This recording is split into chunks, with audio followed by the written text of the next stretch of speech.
the early hours of this Thursday, an unknown individual fired at the building of the Cuban embassy in the United States. The International Labour Organization has warned that 1.6 billion workers are at immediate risk of losing their livelihoods due to the coronavirus pandemic. Arab foreign ministers have strongly condemned Israel's plans to annex parts of the occupied West Bank. From the headquarters of Telesur English in Havana, Cuba, this is From the South, I'm Katrina Goss. In the early hours of this Thursday, an unknown individual fired at the building of the Cuban embassy in the United States. The mission's personnel are safe and protected, however there was material damage to the building resulting from the impact of the shots. An individual whose identity the Cuban government has received no information about was detained by local authorities at the scene and placed in custody. The Cuban diplomatic mission located in Washington, D.C. has a protection and security system in place to deal with any threat against its personnel and facilities. Cuban Foreign Minister Bruno Rodriguez offered statements this Thursday on this terrorist attack. I also expressed my surprise regarding more than 12 hours after the aggression on our embassy, and that the authorities of the U.S. and of the State Department had not contacted us. There are no official statements, nor not even a tweet that are so frequent, speaking of Cuba, on behalf of officials of the United States. I have also called on the State Department to take upon promptly all of the measures that are necessary to go through with all of the responsibility that the convention, the Vienna Convention implies, and to guarantee the permanent mission in United Nations New York and the headquarters in Washington, as well as all of the people and relatives that are in this mission. Another community leader has been assassinated in Colombia, along with 3 members of his family. Alvaro Narvaez and his wife, son and granddaughter were killed on Wednesday by armed men in Cauca department in yet another act of violence against social leaders in Colombia. Narvaez was the president of the Community Action Board in the rural area of El Vado in the south of Cauca. The Attorney General's Office and the Criminal Investigation Section informed on Wednesday that they will carry out the necessary investigations to find those responsible for the massacre. On Tuesday, the Special Advisor to the United Nations Secretary General for the Prevention of Genocide, Andama Dieng, warned of the increase in killings of community leaders and human rights defenders in Colombia.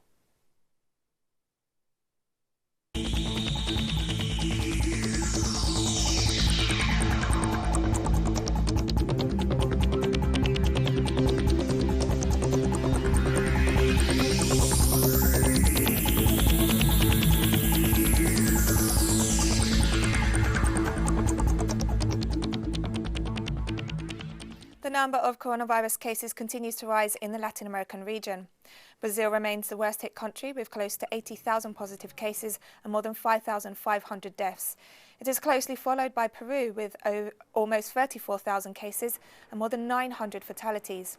Meanwhile, Ecuador, ranked 3rd in the region, has officially reported over 24,600 positive cases and more than 800 deaths, but the real numbers are thought to be much higher. Mexico and Chile rank 4th and 5th on the list of worst hit Latin American countries.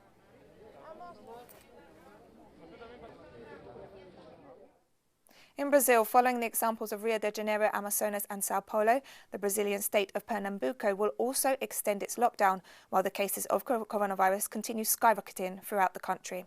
Our correspondent Brian Meir brings us more details. This week, Brazil's total number of deaths from COVID-19 surpassed those of China. And as the disease continues to multiply exponentially through Brazil, more and more attention is being paid to hotspots of the virus transmission. Now, the public health systems have already collapsed in 3 of Brazil's 27 states, Amazonas, Ceará, and Pernambuco. These are all poor states in the north or northeast, where the hospital systems were already in a precarious state before the pandemic began. A lot of people think, however, that the next state in which the hospital system might crash is Rio de Janeiro. Rio de Janeiro has been bankrupt since the 2016 Olympics, and it has a precarious public health system that was further damaged by the massive cuts in federal spending after the 2016 parliamentary coup against Dilma Rousseff. A lot of attention is being paid to the conditions of the residents of favelas in Rio de Janeiro. These are areas with high impoverished population, high population density, big families living in small housing units, and precarious access to the public health system. But there's another neighborhood which is proving to have an even higher level of transmission for now, and that's Copacabana. Copacabana is the densest urban area in the Western Hemisphere. At 35,000 residents per square kilometer, it's over 30% denser than Manhattan. And it also has the highest elderly population in Brazil. Not only does it have the highest population of people over the age of 60, it has the highest population of people over the ages of 70, 80, and 90. And a lot of these senior citizens live by themselves. And this has transformed the neighborhood of Copacabana into the area in Rio de Janeiro which has the highest number of coronavirus deaths.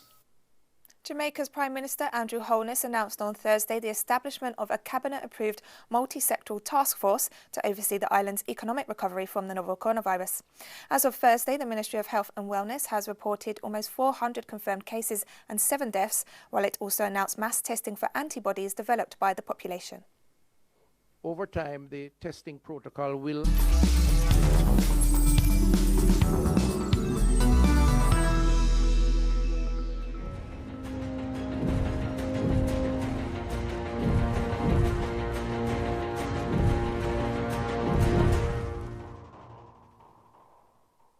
Welcome back to From the South. The International Labour Organization has warned that around half of the world's workforce is at immediate risk of losing their livelihoods due to the economic impact of the coronavirus pandemic. In its latest report, the UN agency stated that those hardest hit by the pandemic have been informal sector workers, the self-employed, and those on short-term contracts. According to the ILO, the deepening crisis in many parts of the world has left more than 400 million businesses facing financial hardship and possible closure, which will inevitably impact workers.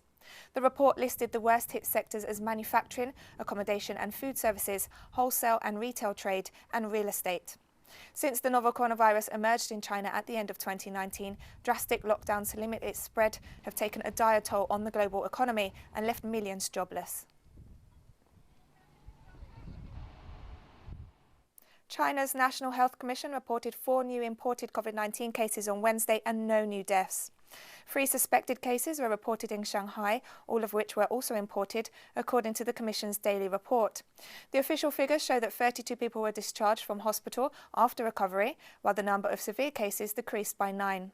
The total number of confirmed coronavirus cases in China has surpassed 82,800, ranking the country 10th in the world. 619 patients remain under treatment.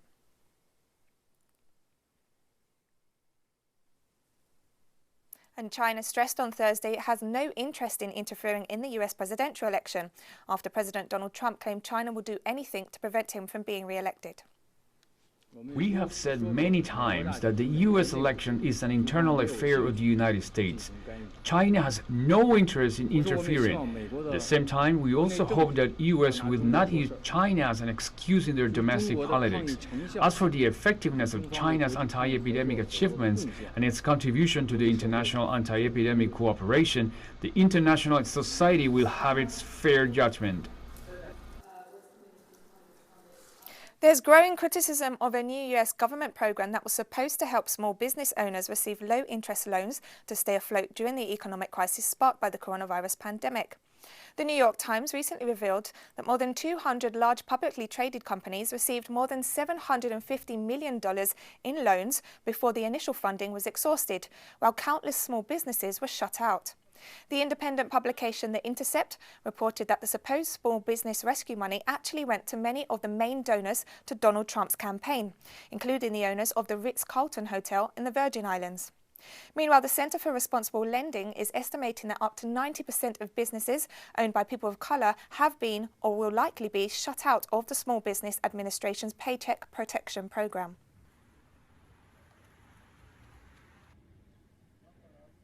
Police in the United States found bodies stored in rented trucks at an overwhelmed New York funeral home on Wednesday after residents complained about the smell. Investigators found that the Brooklyn facility had rented 4 trucks to hold about 50 corpses on ice as funeral homes across New York State struggled to handle the number of COVID-19 deaths. At least 18,000 people have died in New York City since late March. The United States continues to be the nation worst hit by the coronavirus pandemic, with over 1,078,000 positive cases and more than 62,000 fatalities.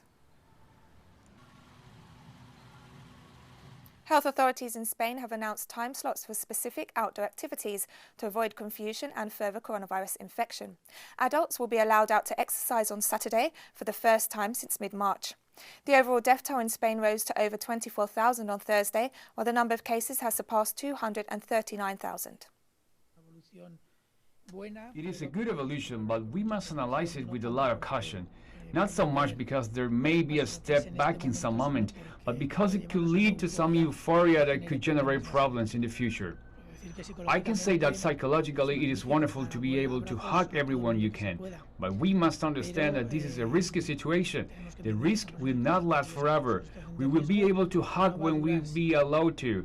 I think that right now, in our situation, with the levels of transmission we have seen in Spain and with the epidemic that we have gone through, we must be conscious of the risk that this entails, not just for the child, but for their own grandparents.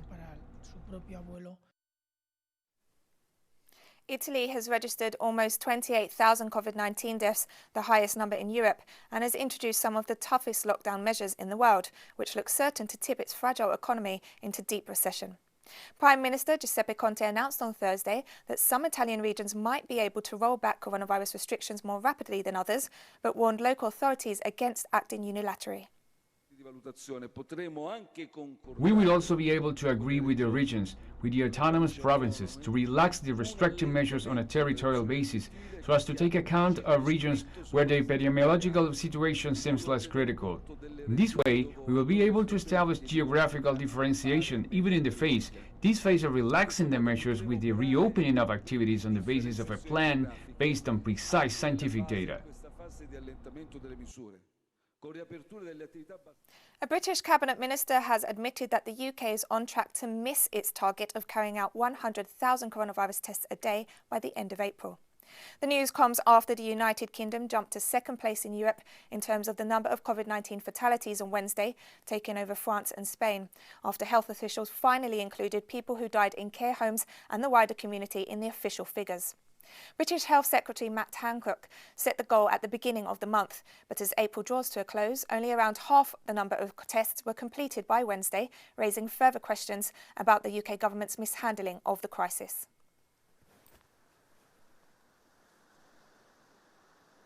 Russia reported 7,099 new cases of the coronavirus on Thursday, a record daily rise, bringing the total to over 106,000. Over half of the new cases confirmed in the past 24 hours were located in Moscow and the surrounding region, while Russia's second largest city, St. Petersburg, places third. Meanwhile, the death toll rose to 1,073 after 101 fatalities were reported in the last 24 hours. Russia will remain under partial lockdown until May 11th, with top officials noting that this week should show whether the health crisis is subsiding.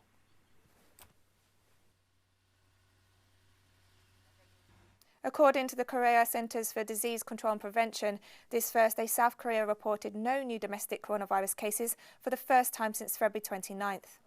The country at one point had the largest outbreak outside China, where the disease first emerged in December last year, but appears to have brought it under control with an extensive trace, test and treat program. Earlier this month, South Korea became one of the first countries in the world to hold a national election since the coronavirus pandemic began, with many others postponing votes. On Thursday, South Korea reported just 4 new cases, all of which were imported, taking the total to more than 10,700, while the death toll stands at 247.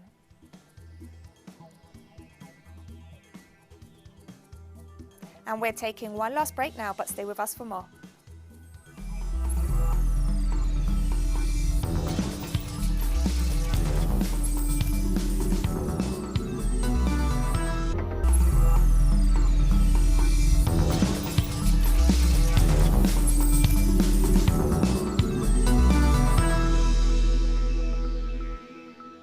Welcome back to From the South.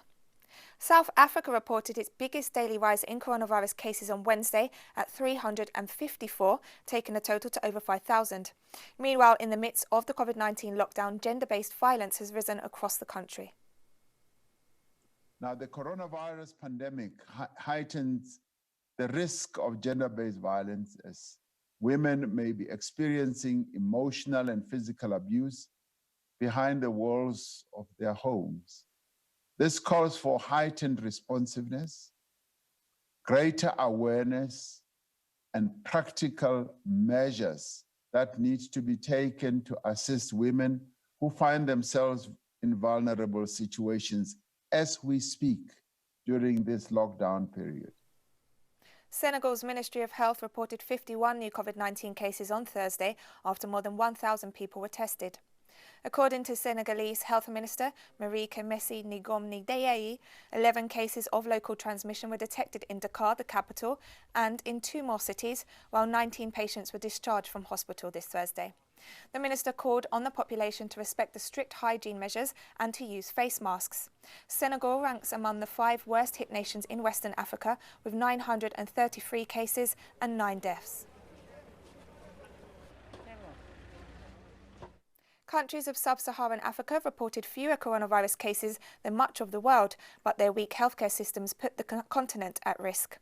Some countries are now easing the restrictions imposed to curb the spread of the virus, including Ghana, where authorities are concerned about the economic impact. After confirming its first cases in mid-March, the country experienced a quick surge. Ghana is the 5th most impacted country in the African continent, with more than 2,000 cases and 17 fatalities. Nigeria, ranked 7th on the list of worst-hit countries in Africa, has also announced it will ease restrictions in some cities, while the Democratic Republic of the Congo, ranked 15th, will relax restrictions in its capital, Kinshasa. However, other African nations have been reluctant to totally lift restrictions. The South African government said it will gradually ease the lockdown from April 30th, but is currently enforcing some of the strictest measures in the continent. Zimbabwe also imposed a total lockdown, and Kenya has implemented an overnight nationwide curfew and a full lockdown of 2 refugee camps housing over 400,000 refugees. The WHO has stressed that countries should ensure the capacity to detect, test, isolate and care for any confirmed cases as they ease restrictions. But there are huge economic concerns, as while Western countries have been able to support businesses and provide some welfare, many African countries simply do not have that option. Massive and now violent protests continue today in Lebanon, despite measures to curb the COVID-19 virus, which the crowds fear less than the deterioration of their living conditions. In Tripoli, 50 miles north of the capital, protesters used explosives and stones to express their anger. The army dispersed the crowds with rubber bullets, injuring several people, while many were also arrested. On Tuesday, a protester in the northern city was shot dead, further fueling the protests, with bank offices destroyed by homemade bombs and other objects. Meanwhile, in Sidon, in the south, protesters set fire to a central bank building. Lebanon has reported over 700 COVID-19 cases and 24 fatalities. The Health Ministry of Afghanistan has reported its biggest daily rise in coronavirus cases. Deputy Health Minister Wahid Majroy announced on Thursday that 232 patients had tested positive for COVID-19 over the past 24 hours, taking the total number of cases to over 2,000. 3 more COVID-19 patients died overnight, taking the death toll to 64. A health ministry spokesman warned the public on Wednesday that the peak of the virus is yet to come and encouraged people to stay at home. Arab foreign ministers strongly condemned Israel's plans to annex parts of the occupied West Bank on Thursday. In a statement followed by a video conference, the Arab League considered the plans a new war crime to be added to the Israeli record full of brutal crimes against the Palestinian people. Israeli Prime Minister Benjamin Netanyahu and his political rival Benny Gantz signed a deal on April 20th to form a unity government that could accelerate Netanyahu's plans to annex parts of the West Bank in the coming months. The Arab League called on the United States government to abide by the UN Charter and international law with regards to protecting Palestinians' rights and abandoning its support for Israel's plans.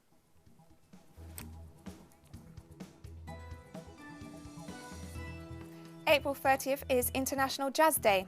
Described by UNESCO as the music of freedom, human rights and emancipation, jazz, like many other genres during this pandemic, has continued to help millions across the world get through these difficult times. And we finish this news brief with Louis Armstrong, one of the all-time greats of the jazz world. Remember, you can get all the latest news on our website as well as on social media. For Telesur English, I'm Katrina Goss. Thank you for watching and enjoy the music. I see trees of green, red roses too. I see them blue for me and you, and I think to myself, what a wonderful world.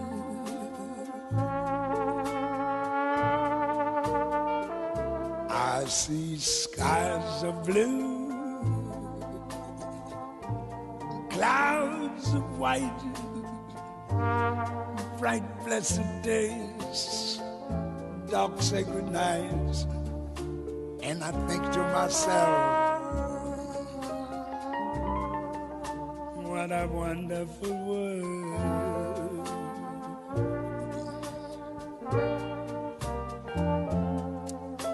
The colors of the rainbow, so pretty in the skies, also on the faces of people going by. I see friends shaking hands, saying, how do you do? They're really saying, I love you. I hear babies crying. I watch them grow. They'll learn much more than I'll ever know. And I think to myself, what a wonderful world. Yes, I think to myself,